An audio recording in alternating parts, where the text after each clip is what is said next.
Welcome to another exciting episode of Hops, Beans, and Leaves. It's been a crazy week this week. So, how's everybody doing? Good. How you doing, Very good, man. Doing great. Doing great. Dude, I had fun at the Brewfest. It was a blast at the Brewfest. It was great. We had a great time. If you're online, check out the YouTube channel. We did some interviews with people at the Brewfest. We did the interview with the Nutman. The Nutman. I saw The that T-shirt lady. Yeah, it got cut out of the interview, but basically what we found out is that the best nuts out there are hot nuts. So people like hot spicy nuts. So before we get too deep into it, so I have to tell you this story. Leave it. Ooh, yes. Oh, Hector. Ooh, yes. That's deep into it, man. So my assistant's gone for the next 2 weeks. I already know that the next 2 weeks are going to be hell because she manages my schedule and makes sure that I actually show up to meetings and stuff. She was flying through. You're like an entourage or something, man. Oh, absolutely. Absolutely. He just told you how much he doesn't work. Yeah, exactly. Exactly. Must be So Right. she's flying through Chicago last night, and I randomly get a text. Hey, Clark, just wanted you to know I'm in Chicago and I just found your nuts. Side note to that, there's a store in O'Hare in Chicago Airport called Nuts on Clark. Yeah. Oh, wow. So That's kind of fitting. she happened to see that, but that's the text I got was, hey, I'm in Chicago and I just found your nuts. Then I'm talking to her and she's There's so many places with that. I just don't know where to go with it. I don't know where to. Yeah, it was. Well, and then it gets worse. So on the flight to Chicago, she's got this little 5-year-old kid sitting next to her, talking to her mom, and the kid's looking out the window, and he sees the airplanes coming in and out of Chicago, and he goes, "Mom, are those really planes?" And the mom's like, "Yes, that's Chicago. That's where we're headed." And I kid you not, the kid's sitting there. He looks at his mom and he goes, "It looks like a bunch of flying dildos." Oh, my. What do you do with that? Bree, Same thing with you do when he says you found a nuts. Yeah, you're just like, if you know Bree, she's the most soft-spoken, kindest, gentlest girl out there. Like, she would never say anything, but she just burst out laughing at that point, sitting right next to this kid. So, the craziness of the O'Hare Bree, Airport. if you see this episode, have a great trip. I'll see you in 2 weeks if I'm still alive. So, how's everyone else's week been going so far? Busy, busy, busy. You know, we had the Brewfest last Saturday. Then I had a convention up in Richmond. So it's just been a busy week in beers. So would today be appropriate to let him know the good news? Though, yes and no. We are in talks with ABC at the moment. So it looks like it's a go-ahead. We'll be getting our on-premise license, so on and off. So hopefully, if everything works out the way we're hoping it will, you'll be able to come in, have a small meal, and have a few pints. So that's the big news from Papa Hop. That'll be great. What's the launch date of that? Do you know? We got some demolition to do. We got to put some drains and stuff in the shop, and another jockey box, build another bar in the back. We're hoping to do kind of like a speakeasy kind of thing. Okay. So projected for the license, I'm hoping a month, and then we'll go from there. So midsummer. Yeah, probably so. Okay. Sounds like a perfect opportunity to incorporate some of the pieces from the local Woodworkers Guild in the ambiance of the place. See, there's Absolutely. there's a reason I mentioned that. Absolutely. Sure. We just slide it under the table. Yeah, just slide that right in. Take that segue. Let's talk to the wood guy. Well, for those of you that don't know Tim, this is Tim Eggers from the Fredericksburg Woodworkers Guild. He came by tonight to kind of hang out with us and talk about some of the stuff that's going on. So we'll be getting into that here shortly. He's here to talk wood. He's here to talk about wood. Talk about And we're wood. going to try to keep it clean. We'll see how that goes. Yeah, we'll see. We will see. So the racetrack opened this weekend. Racetrack open. It was a great time. I've never been to a race before, so that was fun. They did have some hiccups, but again, it's opening day. They're not done with construction. They've got a lot going on, but man, I tell you, those races were fun. But Didn't I hear the lights went out? Dude, the whole facility went down in the middle of a race. Oh my gosh. So these guys Wow. are cruising around, but the phenomenal thing was that there was more wrecks when the lights were on than when they went out. So, go figure. But it was a good time. So I'm looking forward. They're not racing this weekend, so we won't be there, but the weekend after, so the last weekend of April, Okay. the 30th, I think it is, which Yeah. So what do you got going on there? I mean, just set up an outdoor lounge. So you come out, hang out, sit down, and have a smoke underneath the tent, and that's an awesome that's idea. it. That's it. And you can see the jumbotron from there. So once they What a get great their venue. cameras, once they Great get the opportunity. cameras up and running, you'll be able to watch it from right there. That's really an cool. awesome And, track. and we're right at the entrance, so people will see us as they're coming in. You know what the funniest thing though was? We were sitting there, my wife's smoking a cigar. A lady walks by with a cigarette in her mouth and goes, "Oh, it stinks over here like cigars." I'm like, "Are you freaking kidding me? Are you stupid or what?" Damn. Here's So- to you, lady. Yeah. Cheers. So it was a good time though. Good. Good time. So That's a great event. yeah, it was. It was Good really venue. fun. It Yeah. was really fun. I noticed that a lot of people were, the Brewfest were around you guys' booth, and Yeah, there was a lot of action around our booth, just constant flow traffic all day. So And a lot of trash talking. That was funny. And it was so funny because we got the customers involved too. And it was a trip. Yeah, it was a trip. but But it was only exciting. imagine. Yeah, it was exciting though. So what do you got for us tonight on the beer end of Let's things? talk a little bit about beer. Let's talk about some beer. So we got the new one from a brewery called The Brewery. It's their The brewery. horchata, which is a South American drink traditionally, brewed with rice, cinnamon, and vanilla bean added. So it's supposed to be a take Horchata. on the you say it? Horchata. Horchata. Horchata. So see what you guys Horchata? think. Horchata. Horchata. I haven't even started drinking yet. Do you guys smell that vanilla and that cinnamon coming through? Yeah, absolutely. Mm. It's got a beautiful color to it. Oh, there it is. The cinnamon I can smell now. Oh For wow. some reason, mine smells like root. I can't quite get a hang on that. That cinnamon's good. Isn't it? Got a really nice heavy body due to the rice that was added in there, and but yeah, that cinnamon, that vanilla just shine. It's almost like a liquid cookie, Yeah. Take it from a Mexican, it tastes like horchata. Horchata. That's awesome. So yeah, that's the That's nice. yeah. I might get Paulina drunk on this stuff. I think I found another one that you like. We always know that's a trip. Mm-hmm. We do have some items coming in tomorrow. I'm hoping to get my hands on some 120 Mint from Dogfish this week. What else? Also, I've got 2 bottles left of KBS at the shop, so anybody's interested in those, we ran through a whole case of that today. So yeah, A lot of cool stuff. lots of cool beers. If you haven't been by Papa Hop's Bottle Shop, you got to stop by. They're getting new stuff in all the time. We are. We're at, I think we got 140 different beers at the moment, so come on out. We've got 4 taps for growler fills, of course, champagne, wine, bubbly wine. And if it's been more than 2 weeks, everything's changed. Also, we carry Cars and Coffee, and we carry Hector a few limited cigars from Hector's Cigar Lounge. So come on out, check us out. We're down Route 2, about a mile past the airport. Awesome. Yeah.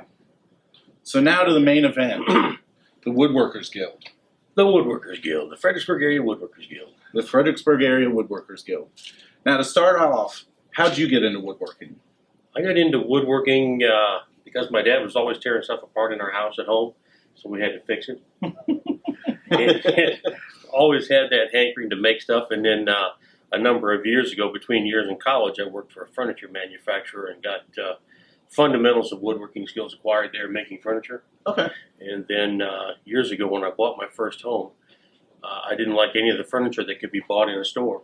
So I decided I was going to learn how to do enough Very woodworking to furnish my own home with my own furniture, and it kind of went from there. Yeah. Very cool. And then a number of years ago, I started a gallery space down in Liberty Town, Arts Mhm. Workshop downtown. Dan Finnegan got me involved there, and that kind of lit the fire on it per se, and made it a serious application. So now I'm an avid hobbyist.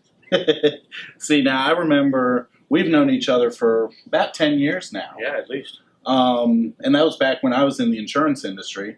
And you were much more full-time in the insurance industry than you Yep. are now.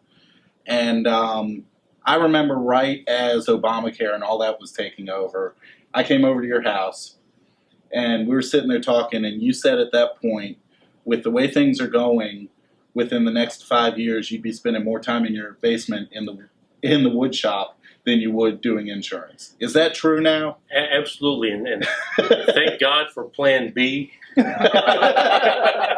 Because when our current administration decided that they were going to put the squeeze on Plan A, I just switched and ramped up Plan B. So now I do a lot of woodworking and sell a good bit of it and honing the skills and all that. And it's been a good experience and a good ride. Yeah. Well, we've got a couple And of then, samples here that you brought in with you. I know we'll probably get to it later, but these things are beautiful. They are. Yeah, these are some pipe stands that you. Yeah. Clark mentioned started a working while through. back that we need to have a pipe stand for displaying his pipe collection, and also we just kind of put those together real quick as a kind of a first step in going in that direction to see if that's something that might interest the pipe smoking community. Absolutely. Yeah, and then It's different. It's Yeah, different than what's It's different, normal. and they turned out beautifully. well, thank you. We So- enjoyed doing them. Some neat exotic wood there, and a good process. Yeah. What are these woods then? These ones at the Well, top? the main body is made out of curly maple, Mhm. and then on the ends and the legs on both of them, you have basically unsteamed walnut, and the top of this one happens to be a wood that's called paduke, so it's a South American exotic, and the one over here is called wenge, and those are their natural colors. There's no stain or anything like that on it. That's the color that it comes out of the tree, Wow. and I have a friend that had a snare made of paduke, yeah, so it's Yeah. a very It hard. Very comes good. off the Very tree that color. it comes out of the tree that color. They're beautiful. And it's just a beautiful exotic wood. It's kind of nice to put them in as accent pieces to the various pieces that you can make. So you've been doing woodworking for years, Had it for quite a few years. and then here a few years ago, when did the Woodworkers Guild actually Well, start? The Woodworkers Guild has its genesis in Curtis Fitzgerald, right down here, JC Forest Products. I buy a lot of lumber there, and Curtis and I had been talking about starting something for a number of years because there's a huge collection of really quality craftsmen here in the Fredericksburg area, good woodworkers, but they never actually got together and shared experiences and skills. So we decided after a while that we were just going to see if we couldn't pull that group of people together and have them learn from each other. So in November of 2012, we called our first gathering of the guild. We just called everybody we knew and said, we're going to start this Woodworkers Guild. Come on down, check it out. So Curtis provided the facility, and I provided the vision and the agenda for the day and led the meeting, and 17 people showed up. Wow. Nice. And they won't leave. And that was, That's a good problem. Yeah. So now we've come to the point in 3 years and a couple months to where that group of 17 people has grown into a roster of 234 people. Wow. And our average meeting now is 72 people. We get in there the first Saturday of every month and we talk about woodworking. And everybody comes in on a level playing field. So the guy who is a very advanced wood turner might not be much of a cabinet maker. But if those two want to learn from each other, they have the opportunity to do that. They've made that connection. Mhm. So it works out really well that way. The whole idea is learn to be a better woodworker that day. So when you leave, you're a better woodworker than when you came. So, I'm sorry. You're so, all right. So somebody like me has never worked with wood before. I mean, I made those shelves, but that was just because I could. Not that it came out all right, but somebody like me has no woodworking skills, goes to this.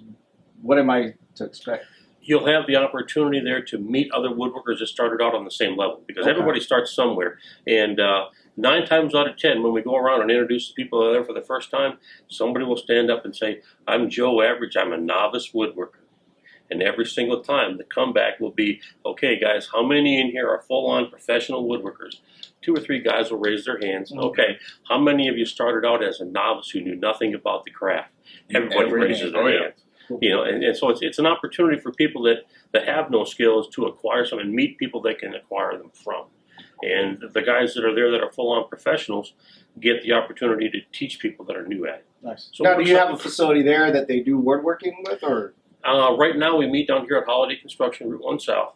And when we have a specific tool demonstration, we'll bring it in. Gotcha. Once we get our workshop up and running, where we've got a fully equipped, fully accessed shop, then we'll be able to do more extensive demonstrations with the different kind of machinery and so forth. But every meeting is a discussion on what's going on in the woodworking business, what's going on with current events with the Woodworkers Guild. There's always a skills demonstration, so we'll spend a half hour just going through a specific skill set, Mhm. so people can be exposed to different things, whether it's making hand-cut dovetails, whether it's making a scroll saw inlay on a box top. Sometimes it's how to make a violin. One of our guys, Bill Mason, is a luthier of some note and makes violins from scratch and by hand. So he'll come in and do different aspects of making a violin. We've got other guys that'll come in, and Larry Hinkle makes ukuleles. So he comes in and offers a lot of stuff. We've had we recently did a full series, a four-part series on how to make a coffee table. Very cool. So it was every aspect from a raw piece of lumber to a finished coffee table. Nice. So all the guys that were there got to see every aspect of the process. And what we did with that is, as kind of a community give back, is we donated that to the local Blue Star Mothers Group. Very nice. And as part of one of their fundraising opportunities, they auctioned that off. Nice. And somebody local here bought it, but that resource ended up helping that Blue Star Moms Group out. So, Well, I will yeah, say, very cool. With that, well, go ahead. I was just going to say that with this new expansion at my shop, I'll definitely be contacting you guys and maybe getting some help and or some product in there. Yeah, that's one thing that the guys like to do is everybody that makes stuff for the most part likes to have other people at least see it. Mhm. Right. And have the opportunity to enjoy it and so forth. Yeah, so like the table that we're sitting at right now. Wes McLean made this. Mhm. Yep. Does very, very cool stuff for tables and chairs. And the all. guild is how we Yeah. connected with him. Oh, very cool. So, Yeah, so it's I've been part of the guild since May, Yeah, since I launched coffee. We did get a question from Matt. Is there a common place to buy? it's a common place to buy wood. To buy I guess would imagine furniture or pieces. I know there's a place downtown that There's you mentioned a place downtown where some of the guys have some of their stuff. Right now, there's not. But once we get our workshop up and running, it will likely be a common environment where the guys that are making stuff can go and market it And to the public. let's go ahead and talk about that Yeah. a little bit. What's the vision behind the workshop? Because this is something that's I've been watching it from the back end now for a couple of months, and we're getting real close to physically launching The environment. the workshop. Yeah. Well, and what the workshop is it kind of sprang out of the guild in that a lot of the people that were coming there were like you, they were novices. Right. They didn't have the tools, they didn't have a place to put the tools, they didn't know what tools to buy, their skills might have been a little soft, and they were looking for somebody to mentor them and have the opportunity to use the tools. So, perfect example, one of the gentlemen came to me and wanted to build an heirloom dining room table for his daughter. Very cool. That's Didn't have the tools, didn't know what tools to buy, didn't have a place to put them, wasn't sure if he wanted to own them and all, didn't have the skill sets, wanted to make sure that when he left that experience, he had as many of these as he started with. right. So I had him come to my shop and we mentored him, and by the time it was done, he produced this beautiful heirloom dining room set that went to his daughter. So from that was kind of the impetus of the workshop starting. So what the workshop really is a community access, fully equipped, very well appointed woodworking shop. Okay. Where the person who doesn't have the tools, doesn't have the skill sets can go. They can learn the skill sets. They can take classes on every aspect of woodworking that there is. They can learn how to use them safely. They don't have to own them. They don't have to maintain them. All they got to do is use them safely and clean up after themselves. I will say too, my grandfather was a woodworker. Yeah. He built furniture, and he kind of did like you were talking about. He furnished his own home. Yeah. So, unfortunately, my grandfather passed away, but all these items, these furniture items, were left, and they're beautiful. Yeah. So they're something that you can pass down generation to generation. Exactly. You know, Those are those are treasured heirlooms that will stay in your family forever. And Absolutely. there's that familial connection with the fact that Grandpa made that stuff, Mhm. and that's really cool. Now you've got a Kickstarter campaign started with this. Yeah, Tell us what that's encompassing. we just launched a Kickstarter campaign to help us fund the build out of the workshop and so forth. So if you go on our web or our Facebook page, which is the Fredericksburg Area Woodworkers Guild on Facebook, or if you go on the workshop on Facebook, you can find our Kickstarter campaign. And that's just a crowdfunding opportunity for people to get behind us and support what we're doing in terms of bringing this workshop to the community. All the funds that we generate from that, we're going to use for the build out. Cool. And we'll definitely be posting that on our page. Absolutely. So we'll post that both Yeah. on our Facebook page as well as we'll try to get that in the comment section of the YouTube page. Yeah, it's a great opportunity just for the average person who wants to enjoy woodworking to get involved without the huge expense. Now, quick question on the guild. Is there a fee to join the guild? No, Okay. our guild is a very lean, very well-run organization. and literally everything we do there focuses on how can we become better woodworkers. Mm. So if anything comes up before the guild that takes us off of that focus, we don't deal with it, don't mess with it. We don't do dues, we don't do membership applications, anything like this. If you want to be a member of the guild, show up. Right. Be an adult about it. Yeah, if you don't want to be a member, stay home that first Saturday of every month. The one thing that we will ask people to do is if you're going to be a member, contribute. Do something that adds value to the people that are there. Whether Absolutely. that's if you set up the chairs or help tear the chairs down, maybe you'll do a shop tip and teach somebody how to clean up their workshop. Maybe you'll do a skills demonstration or something like that. So add value. And, Sure. and as long as we're adding value to the people that come there, it'll grow and it'll prosper. And when do you meet and where? We meet the first Saturday of every month from 8:30 to 10 o'clock at Holiday Construction, which is south of Route 1, just past Massaponax High School on the right-hand side. And as soon as we get our workshop up and running and get that planted, then we'll move the guild meetings to that location. So we'll have better access to larger tools to be able to do better demonstrations. Absolutely. Now the workshop cost. Workshop cost, it's going to be a membership-based Okay. program. So basically people would pay dues just like they would at a gym. Right. Except you're not lifting iron, you're lifting sawdust. So it's going to range anywhere from $100 a month to $125.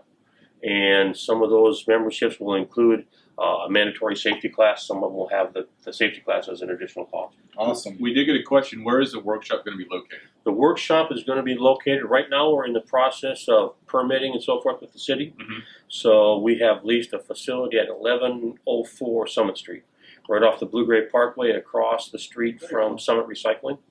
Very Awesome. nice. So we've got the vast majority of our tools are already in the facility, and we have moved in a tractor trailer load of high-end, cool, exotic hardwoods. Nice. Oh, wow. So we will literally have a hardwood selection that people can buy that will rival anything between Norfolk and Baltimore. Yeah, because I was going to ask you, where do you find these exotic woods? You know, like how do you source them? Good question. A lot of work. Good question, and I'm glad we have a guy that's really good at that. Cheers to that. Literally, when he brought the stuff out, there was stuff there that I had never even heard of. Yeah. And just very, very cool stuff. And we can talk a little bit about that a little bit more at the after show. Yeah. But as we're wrapping up, Hector, what's the news in the cigar industry? So right now, there was FDA went after e-cigarettes and tobacco products and so on and so forth. So right now, the regulation committee came out that excluded any funding to go against the premium cigar industry. Right now, as it stands, it's looking good. Things can change, but right now, things are looking good for premium cigars. So what it was, there was conversation about these new startup companies that were after 2007 would have to put their cigars to the test, no matter what size they were. If it was the same blend, if it was different sizes, each blend, each size was going to have to go in, which was going to cost them a lot of money. So then, besides that, it would also increase the price of the tobacco, every cigar that's out there. So right now, they've excluded the premium cigars, and they defined it. So it's looking good right now for the community. Again, cigars is a culture. It's not. I want to say it's not a habit. I think people get more. No, I agree. I think people smoke cigars for more of a pleasure thing. Yeah, It's not something like a leisure thing. cigarette. Like, I gotta have one. I gotta have I mean, there are people I know people who There smoke are them like that. people that are there. But for the most part, it's a leisurely thing. It's a commodity thing. It's a culture that I think that people tend to lose sight on. So I do got to say thank you to my wife for answering the question about what's on tap at Pump Hop. the other thing I do want to let people know before I get off is right now I am smoking the La Flor Dominicana 1994. It's a binder filler Dominican Republic tobacco with a Mexican San Andreas wrapper on it. Very nice smoke. La Flor makes a strong cigar with a ton of flavor. And this I would say is probably about a medium. You have LaFleur coming in here on Saturday. We do. Saturday at 5 p.m. through whenever we close. And usually Saturdays, especially event nights, we don't close until really late. But we'll be hosting La Flor Dominicana, so come out for some specials. We also have, we've got food available for people. So before they have dinner, come on out, enjoy some premium cigars. some specials that we've got going, and yeah, I mean, Awesome. it's great smoke, great time. We're looking forward to a busy weekend. So Awesome. And if you haven't been to Hogshead Cigar Lounge, this humidor is just crazy. I mean, it's amazing how many cigars It's you have in packed. here. it's 500 packed. square foot of walk-in humidor. And it smells beautiful in there. So, Guys, share this with your friends. Share it on Facebook. Make sure you subscribe on YouTube. And next week's episode is, again, another rock solid episode. We've got great guests coming up over the next few weeks, so you're not going to want to miss it. So, that being said, I want to thank, once again, Apocalypse Furniture. Absolutely. Love the furniture. Love everything that you've given us. We love working with it. If you want to check it out, come on by Hogshead Cigars. We've got the table. It's here for sale. If someone buys it, we'll have to tell Wes to build us another one. So, If you got some extra cash in your pocket, be sure to share that wealth with help get this Kickstarter started. If absolutely. you would, we'd appreciate it. Absolutely. And I got to say hello to my mom. It's the first time I think she's watched this Periscope feed. So, hello, Mama. Love you. You should have warned me before we started talking. I think she missed that part. And also to Steven, man. Ayo! That's kind of our little thing, so. Alrighty. Cool. Tim, thank you for coming out. My pleasure. Thanks for having me, Yeah, guys. I appreciate enjoyed it. it. It was great to meet Great you, man. evening. You're great. Much appreciated, guys. Yes, sir. Absolutely. And Yeah, thanks for absolutely. tuning in Absolutely. again. Love you. And stick around for the after show if you got any more questions. If you got any more questions, stick around. Otherwise, thanks again and see you next week.